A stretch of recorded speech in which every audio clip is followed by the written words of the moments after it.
Movie start होती है और हम कैप्टन जियोन सेओक को कार ड्राइव करते हुए देखते हैं, जो अपनी बहन, उसके हस्बैंड चुलमिन और उनके बेटे डोंग को लेकर पोर्ट जा रहा होता है, जहां से उन्हें एक शिप साउथ कोरिया से बाहर ले जाने वाला था। दरअसल बात यह थी कि ज़ॉम्बी वायरस पूरे साउथ कोरिया में फैल चुका था और यही वजह थी कि सारे लोग अपनी जान बचाने के लिए साउथ कोरिया छोड़ रहे थे। अब इसी दौरान रास्ते में उन्हें एक परिवार मिलता है जिनमें माँ, बाप और उनकी 2 बेटियां रहती हैं, जो कि सियोक से मदद मांगते हैं और रिक्वेस्ट करते हैं कि उन्हें भी पोर्ट ले चले। लेकिन सियोक उन बच्चों के पिता को जख्मी देखकर ये सोचता है कि ये लोग भी ज़ॉम्बी वायरस का शिकार हो सकते हैं और इसलिए वो उन्हें लिफ्ट देने से मना कर देता है। इनफैक्ट उनकी माँ यह तक कहती है कि कम से कम उनकी बेटियों को ले जाएं, लेकिन फिर भी वो मना कर देता है। अब अगले सीन में हम देखते हैं कि वो लोग पोर्ट तक पहुंच जाते हैं और शिप साउथ कोरिया से जापान के लिए निकल जाती है। इधर जब सियोक अपनी बहन और नेफ्यू के साथ बातें करते रहता है, तभी उसे ये पता चलता है कि शिप का रूट चेंज हो गया है और अब उन लोगों को हांगकांग ले जाया जा रहा है।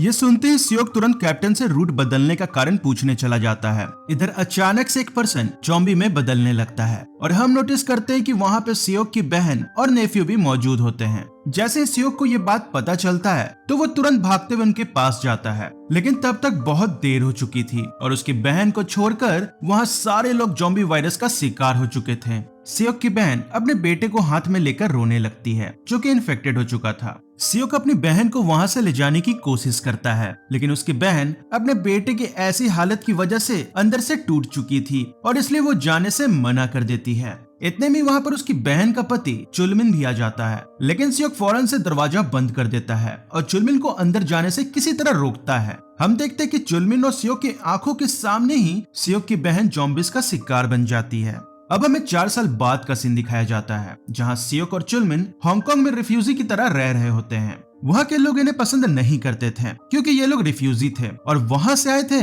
जहां से ये ज़ॉम्बी इन्फेक्शन शुरू हुआ था। अगले सीन में हम सियोक को अपने कमरे में सोते हुए देखते हैं और उसी समय वहाँ कुछ गैंग मेंबर्स आते हैं, जो कि उसे उनके बॉस के पास चलने को कहते हैं। जब सियोक उनके बॉस के ठिकाने पर पहुंचता है तो वो देखता है कि चुलमिन और 2 कोरियंस पहले से वहां पर मौजूद रहते हैं। उन लोगों का बॉस उन्हें एक डील देता है और कहता है कि उन्हें साउथ कोरिया में पेनिनसुला जाकर उनका एक फंसा हुआ ट्रक निकालना है, जिसमें पूरे $20 मिलियन हैं। अगर वो इस मिशन में कामयाब हो जाते हैं तो हर एक को $2.5 मिलियन दिया जाएगा। अब हालांकि वो ये बात अच्छे से जानते थे कि वो जगह ज़ॉम्बी से भरी पड़ी है, लेकिन फिर भी वो ये डील एक्सेप्ट कर लेते हैं क्योंकि उनकी लिविंग कंडीशंस बहुत ही खराब रहती है और ये डील एक्सेप्ट करने के अलावा उनके पास दूसरा कोई भी रास्ता नहीं बचा था। अब दूसरे सीन में हम सारे लोगों को शिप में देखते हैं, जो कि पेनिनसुला की ओर जा रहा था। गैंग के लोग उन्हें गन्स और 2 सैटेलाइट फोन्स देते हैं और कहते हैं कि काम हो जाने पर वो इन सैटेलाइट फोन के थ्रू उनसे कांटेक्ट करे ताकि वो उन लोगों को वहां से बाहर निकाल सके। साथ ही साथ वो उन्हें एक बात भी बताते हैं कि ज़ॉम्बीज रात में नहीं देख सकते हैं और सिर्फ साउंड्स पर ही रिएक्ट करते हैं।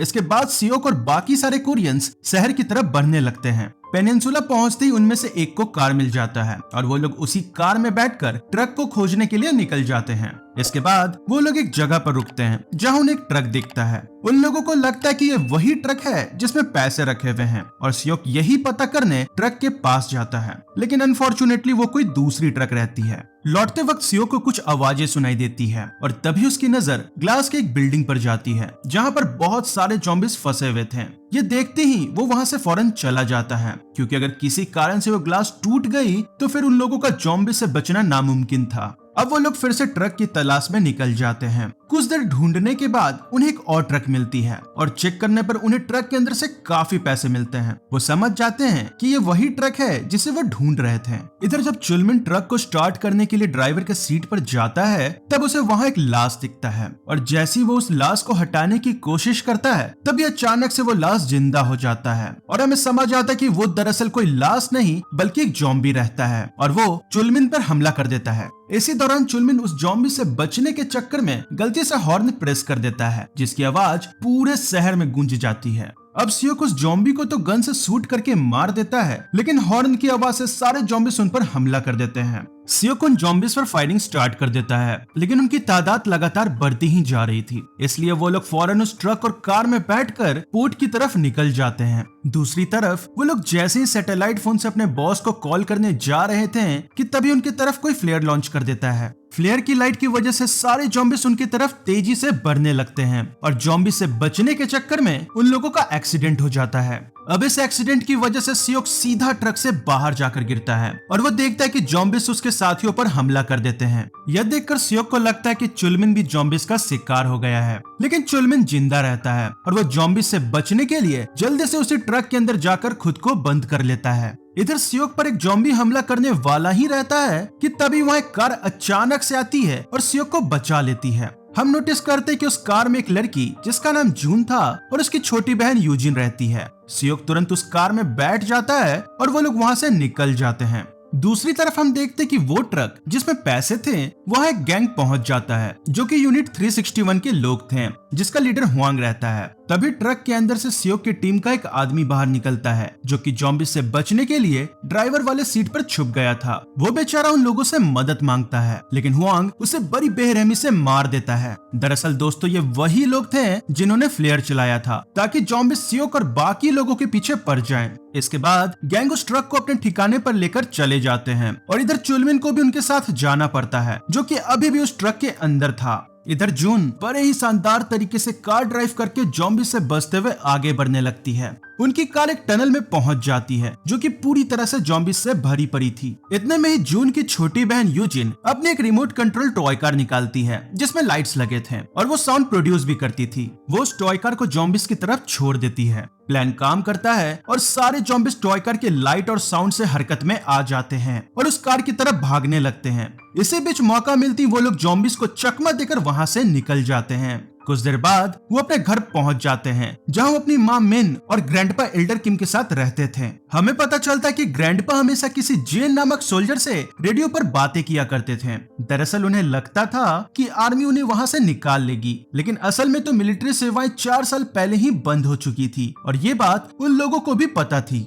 तभी सियोक की नजर मिन पर जाती है और उसे याद आता है कि वो वही औरत है जिसे उसने 4 साल पहले लिफ्ट देने से मना कर दिया था जब वो साउथ कोरिया छोड़ रहा था। यह सोचकर उसे अपने ऊपर काफी पछतावा होने लगता है। सियोक उन सभी को बताता है कि वो हांगकांग से कुछ साथियों के साथ यहाँ ट्रक से भरे पैसों को लेने आया था, लेकिन ज़ॉम्बीज उन पर हमला कर देते हैं और अब सिर्फ वो बचा हुआ है। सियोक उनसे पूछता है कि वो लोग कौन थे जिन्होंने उन पर फ्लेयर चलाया था। इस पर मिन कहती है कि वो लोग यूनिट 361 के लोग थे जो पहले मिलिट्री के अंडर काम करते थे। उनका काम था बचे हुए लोगों को रेस्क्यू करना, लेकिन वो लोग खुद ही पेनिनसुला से नहीं निकल पाते हैं और अब वो बचे हुए लोगों को परेशान करते रहते हैं। इसके बाद सियोक उन्हें बताता है कि अगर वो लोग उस ट्रक को पोर्ट तक ले जाने में कामयाब हो जाते हैं तो वो लोग वहाँ से निकलकर हांगकांग जा सकते हैं। इधर यूनिट 361 के लोग ट्रक को लेकर अपने ठिकाने पर पहुंच जाते हैं। उन लोगों को ट्रक के अंदर से कुछ आवाजें आ रही थी और जब वो लोग उस ट्रक को खोलते हैं तो उन्हें वहां चुलमिन मिलता है।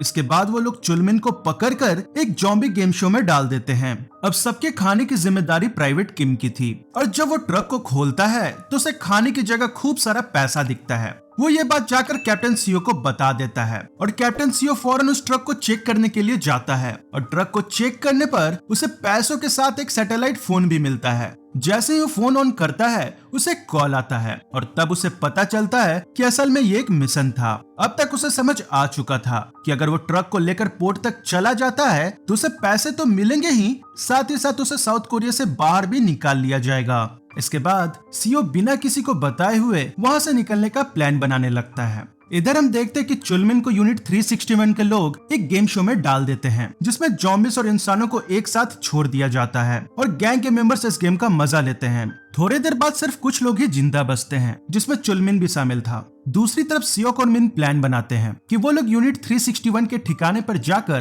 पहले उस ट्रक को वापस लाएंगे और फिर सैटेलाइट फोन से बात करके वहां से निकल जाएंगे। वो लोग रात में निकलने का प्लान करते हैं। इधर कैप्टन सी और प्राइवेट किम भी ट्रक लेकर निकलने की तैयारी करने लगते हैं। सियोक और बाकी सारे लोग रात में यूनिट 361 के पास पहुंचते हैं, लेकिन सिर्फ सियोक और मिन ही उस कार से बाहर निकलते हैं और बाकी फैमिली को कार में ही वेट करने के लिए बोलते हैं। सियोक और मिन उस ट्रक को खोज लेते हैं और उन्हें वो सैटेलाइट फोन भी मिल जाता है। वो लोग उस ट्रक को लेकर जाने ही वाले थे कि तभी वहाँ प्राइवेट किम आ जाता है। मिन उसे गन पॉइंट करके सारी बातें निकलवा लेती है। वो कहता है कि वो और सियो वहाँ से निकलना चाहते हैं। वो ये भी बताता है कि उन्हें उस ट्रक के अंदर एक आदमी मिला है। सियोक फौरन समझ जाता है कि ये जरूर चुलमिन ही होगा और वो उसे बचाने के लिए तुरंत निकल पड़ता है। थोड़े देर में ही वहाँ कैप्टन सियो भी आ जाता है। मिन उससे वो सैटेलाइट फोन मांगती है, लेकिन वो उस पर गोली चला देता है। इसी दौरान मिन फौरन ट्रक स्टार्ट करती है और सियोक को उससे उड़ा देती है और इसके साथ वो उससे वो सैटेलाइट फोन भी ले लेती है। इधर सियोक सही समय पर पहुंचकर चुलमिन को जॉम्बी के साथ होने वाले गेम शो से बचा लेता है।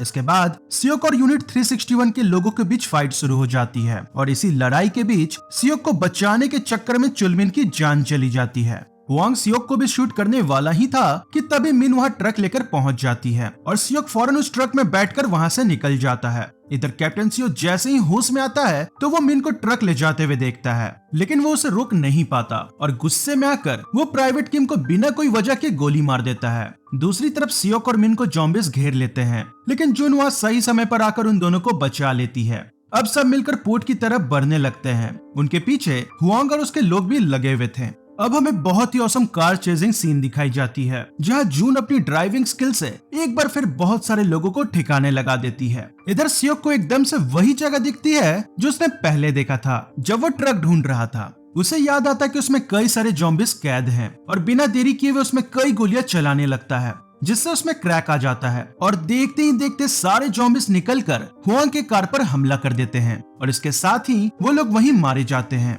अब आखिरकार वो लोग पोर्ट तक पहुंच जाते हैं। पोर्ट पर लगे शिप को देखकर यूजिन काफी खुश होती है, लेकिन उसी समय एक कार बड़ी ही तेजी से आकर जून की कार को टक्कर मार देती है और ये इंसान और कोई नहीं बल्कि कैप्टन सियो था। वो जून पर गन पॉइंट कर देता है। इधर यूजिन बड़ी ही चालाकी से अपने टॉय कार को ऑन कर देती है, जिससे कैप्टन सियो का ध्यान भटक जाता है और मौका मिलते ही जून वहां से भाग जाती है। दूसरी तरफ सियो यूजिन पर गोली चला देता है और ये देखकर उसके ग्रैंडपा उसे बचाने के लिए खुद गोली खा लेते हैं। सियो यहाँ भी नहीं रुकता और वो मिन के पैरों पर शूट कर देता है और फिर ट्रक लेकर शिप की तरफ चला जाता है। गैंग के मेंबर्स ट्रक में पैसा देखकर खुश हो जाते हैं, लेकिन वो लोग बिना कोई वजह के सियो को गोली मार देते हैं। मतलब ये क्लियर था कि पैसे मिलने वाली बात झूठी थी। खैर सियो में अभी भी जान बाकी था और वो ट्रक को स्टार्ट करके पीछे की तरफ चला देता है, जिसकी वजह से शिप का दरवाजा खुला ही रह जाता है और देखते ही देखते सारे जॉम्बिस शिप के अंदर घुस जाते हैं, जिसके वजह से वहाँ के सारे लोग जॉम्बिस का शिकार हो जाते हैं। इधर सियोक और बाकी लोग पेनिनसुला में फंस जाते हैं और तभी उनकी नजर एक मिलिट्री हेलीकॉप्टर पर जाती है और वो लोग मदद के लिए सिग्नल देने लगते हैं। सभी हेलीकॉप्टर के पीछे भागते हैं, लेकिन मिन के पैर में गोली लगे होने के कारण वो अच्छे से भाग नहीं पा रही थी। इधर जॉम्बिस भी उनके तरफ बढ़ने लगते हैं। मिन अपने दोनों बच्चों को बचाने के लिए खुद रुककर जॉम्बिस पर फायरिंग करने लगती है और फिर एक ट्रक में बैठकर उसका हॉर्न बजाने लगती है, जिसके आवाज से सारे जॉम्बिस उसके बच्चों को छोड़कर उसके तरफ आने लगते हैं। जब सियोक, जून और यूजिन हेलीकॉप्टर के पास पहुंचते हैं तो वो जेन को देखते हैं, जिससे उसके ग्रैंडपा मदद के लिए कॉल किया करते थे। सियोक को उस समय की बात याद आती है जब उसकी बहन उसके आंखों के सामने ही जॉम्बिस का शिकार बन गई थी और वो कुछ भी नहीं कर पाया था। इसलिए इस बार उसने सोच लिया था कि वो दोबारा ऐसा नहीं होने देगा। इसके बाद वो तुरंत गन उठाता है और मिन को बचाने वापस जाता है। यह देखकर मिन को भी बचने की थोड़ी होप दिखती है और वो जॉम्बिस पर फायरिंग फिर से शुरू कर देती है। सियोक स्मोक ग्रेनेड फेंकता है, जिससे जॉम्बिस कुछ भी नहीं देख पाते हैं और इधर मिन और सियोक हेलीकॉप्टर के पास पहुंच जाते हैं। अब फाइनली सारे लोग हेलीकॉप्टर की मदद से पेनिनसुला से सही सलामत बाहर निकल जाते हैं। मूवी इसी के साथ खत्म हो जाती है।